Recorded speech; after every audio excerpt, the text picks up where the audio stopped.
Boy, look at all this junk. I just finished talking about what I thought was the best reel you could buy for $50, and actually I didn't come to a conclusion. I just kind of did the setup for the summer, and maybe at the end of the summer I'll have some kind of an answer. And you can blame all this on this Penn Fierce and the Shimano, because I've had a lot of fun with both of these.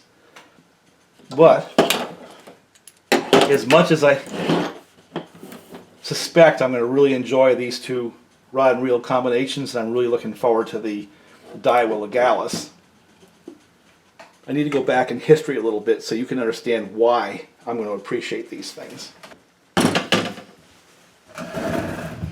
When I was a kid, I think the first fishing rod that I ever operated was a bamboo pole with a string. And because my parents, when I was a little scoot, I wanted to fish really badly, but they wouldn't let me have hooks. They were afraid I was going to get myself. So I had one of them little plastic toy rod and reels. I went and took a clothespin and defied my parents and went up to the reservoir, proceeded to catch a fish on that damn thing. After a day's worth of work, they were pretty aggressive and hungry. It was just blind luck. But I was hooked from that point on. I guess I was hooked before I even started.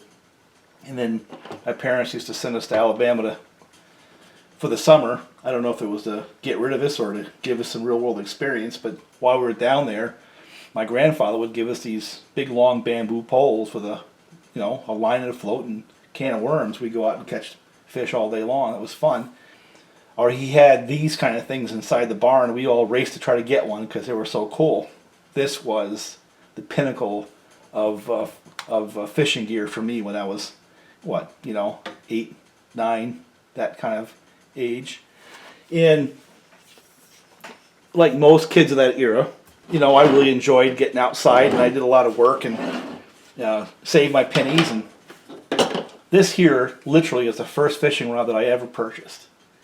And it's kind of a funny but sad at the same kind of story, because I had mowed lawns and raked leaves and shoveled driveways and stuff like that until I had a little bit of money. And when I brought it home, discovered it had a little bump right there, which proceeded to break, and then I was in tears because now I had a rod that didn't have a tip on it. I must have fished it for the first year with the tip gone just with using that ferrule, And my first fishing reel had a similar fate. It was some brand name called Scotchline or something like that. Again, I think I bought it for like $6 or some crazy number.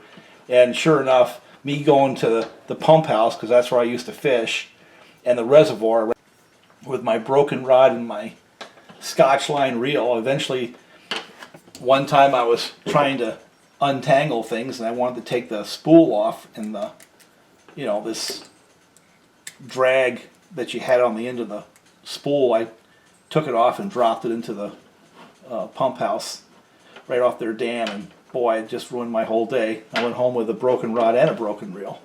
So I went to the sports store, the sporting goods place, and they sold me a little bit of glue and a ferrule, so I was able to put a top ferrule on my rod and fix that. It was always a little bit short and it was never quite right, but I caught a lot of fish, and it's what I had. And I saved more money and bought myself a Berkeley reel, and I can't remember which model it was. And that Berkeley reel and this fishing rod served me well for a bunch of years. No kidding, this is the original one. And I had to have bought this, oh my God, this was like in the 60s.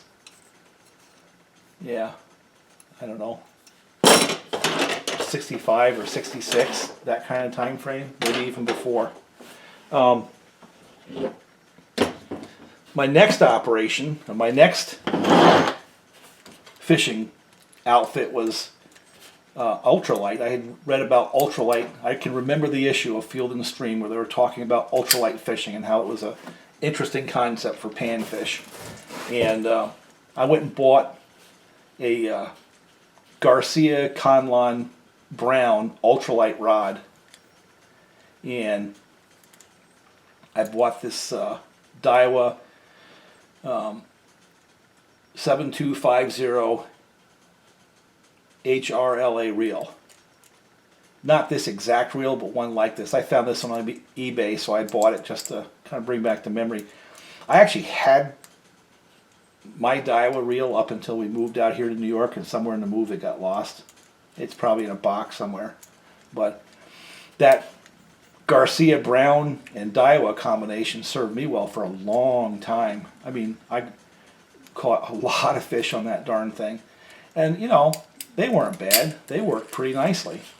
They're a little crude as compared to what you have today, but it advertised ball bearings. You know, you had features like, you know, being able to move the handle from one side to the other for left-handers, and the bail operated pretty smoothly, and it had any reverse on or off, and it had this racket. I always ran it like this because I didn't want to scare the fish away. I don't know if it made a difference, but that's what I did. But this was, in my world, the pinnacle of ultralight fishing reels when I was a, you know, high school kid. And I would submit to you today that the two ball bearing Daiwas I bought last summer are better than anything I could have bought during the years I was running an operation like this, running a reel like this. So now this is where I started, and which is why I appreciate so much the reels that you can buy today like this. I mean, this was science fiction back then for me. Something like this would have been just incredible. So this was my next big purchase.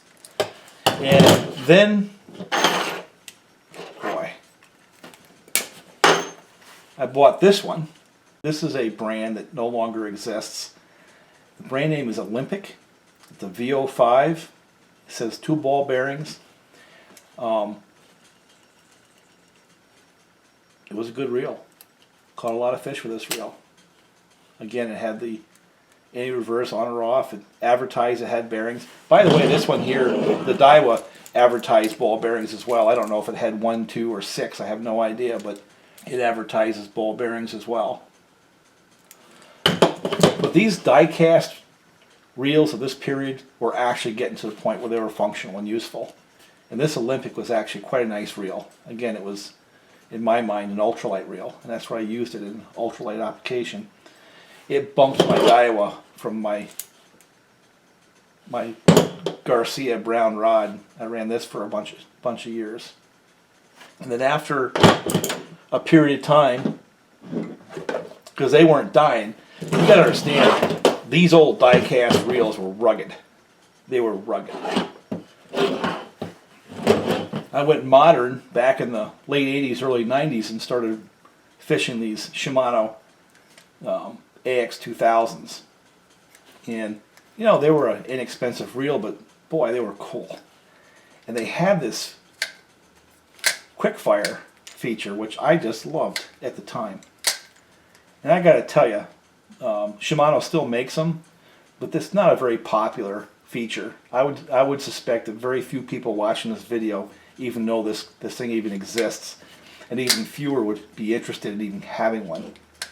And when I got back into fishing, one of the first things I looked for was a Shimano with a quickfire, and I had bought one of those Spyrexes, and it didn't last. The darn rotor warped, and then the quickfire would no longer work. The bail would no longer close. So obviously, these were, even though less expensive, were better built than the Spyrex was, just because this has lasted since, like I said, from the late 80s, early 90s. It also advertises a ball bearing. Just goes to show how much you need a bunch of ball bearings, because this thing here will catch a lot of fish. And it's relatively smooth. It's not nearly as smooth as this Shimano. I mean, it's not in the same league, but it's really not that far off. It's about in the same league as those Daiwas that I had bought last summer. And I would say it's almost as functional. This is a good reel. You can take the handle and go right to left. It has the rear adjust drag. I happen to like those. Some people don't. Like I said, this was sort of a fashion that kind of came and went in the real world. everything was plastic. You know, corrosion wasn't going to happen. It just works, and it still works. And I think that's the point. All these reels here, all of them, that have been around for a long time, they still work. So, what I want to do, you know, I'm kind of rambling. What I want to do is make a couple of points here. And that is that pretty early on, the reel designers had figured out what they need to have a functioning spinning reel. You know, there were some really early designs in the 50s and the 60s.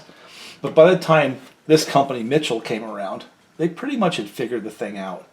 And this, by the way, is a Mitchell 330. Now, I know we just went through a partial first impression on a brand new Mitchell 300, but there's some significant differences in both the company and the reel, as you can tell. This reel was made in France. It has some features that are really, really, really innovative. For example, you know, Shimano's not the first person to come up with a one-hand operation for the bail. Check that out. And unlike the Shimano, where you have to rotate it back to the right position because it's lever, this one here, you can click it at any position, it just goes. Very, very clever. And a lot of these older reels, this one included, had the push button spool release. So did this Olympic. You know, way back when, this Daiwa could do the same thing. The Shimano can't. The Shimano AX2000 could. I think that it's a good time to introduce this reel to this conversation. I think this series of Shimanos were, in a way, game changers. At least they were in my mind. Maybe not yours, but I'll make the case. This is a 1982 MLX200. They call it a fast cast. That was one of the things they gave, you know, as its defining label. It says it has a ball bearing. It has anti-reverse on or off like a modern reel does. It has the quick cast concept, much like this reel does. You know, same concept, but preceded in concept by this Mitchell. Mitchell had it first, just a different variation. But the reason why I think this kind of signified I don't know whether you could say maybe the Daiwa, but this class of reel that came from Japan, all three of these, by the way, are Japanese built reels. The Olympic, the Shimano, and this Daiwa were die-cast reels made in Japan, and they were rugged, as witnessed by this still being functional, and these still being functional many, many years after they had long past being obsolete as far as features are concerned. But this Shimano right here, even though it has that blocky design of the time, and even though it's die-cast aluminum, well balanced, just like the one that I was talking about on the table just the last video. Very rugged. The shaft that spool on is as rugged as anything you can buy today.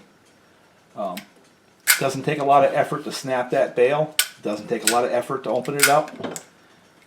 It has a folding handle concept, which is pretty cool. And by the way, I've seen this show up in some of the new Chinese reels. And like I had already mentioned, you can move the handle from one side or the other. You could fish this reel today, and it would look old, but it would function pretty well. It would not embarrass itself with the new reels of the same price point. I don't know what they cost new, but let's say it was $25 or $30. This will easily perform as well as a $25 or $30 reel of today. It really will. And I think that's the thing that makes me stand up and pay attention to this particular reel. This Daiwa won't. It's rough as compared to the Shimano. This thing is smooth. I mean, it was a well-built reel, and it was I think a manufacturing success because of the way it operates and the way it's lasted. That's a really cool reel. About the only thing I don't like about this reel is all that goofy scroll. Other than that, that's an awesome reel. Here's the box. Let's see what it says about itself. Yep, made in Japan. Open the bail with one hand. One finger is all it takes to open the bail and make the cast with a new Shimano MLX fast cast spinning reel. Also have the parts list and manual. Look at that. April 8th, 1982, Shimano instruction manual, fast cast series. Skirted spool spinning reels.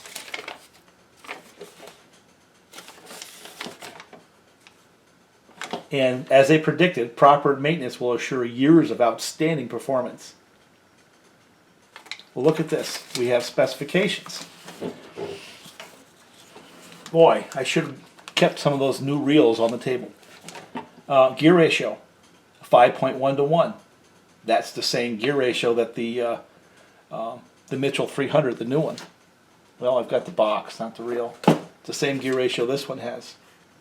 10.3 ounces. That's a little heavier. I actually weighed the new Mitchell 300 and that Lew's reel. They both weighed 9.9 ounces. It'll only handle 105 yards of 10-pound test, 180 of 6. But their MLX200, which would be competitive with the Mitchell 300 in size. Check this out. It's got a 5.25 to 1 gear ratio, so it's faster. And it'll handle 285 yards of 8-pound test.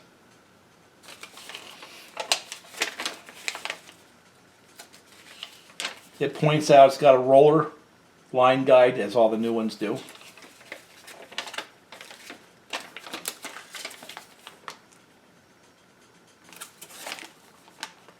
To brag about the main, look at this. Main pinion, the main and pinion gears with a stainless steel ball bearing. So this here has got a stainless steel ball bearing like the Penn Fierce. You see what I'm saying?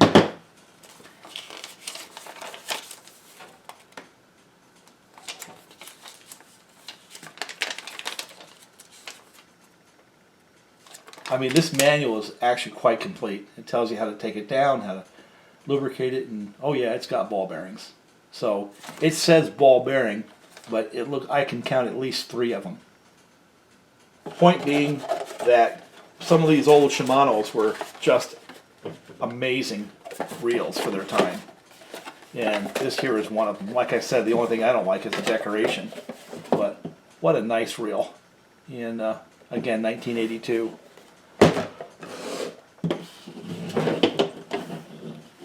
Not sure what else is there to say. I mean, feature for feature, they're all similar. You know, you have to go all the way back to the Mitchells like this to find that are, you know, right hand and left hand by design only reels. But I mean, this was the pinnacle of reels when I was a kid. Not the pinnacle, but better than anything that was in existence when I was a kid, right here.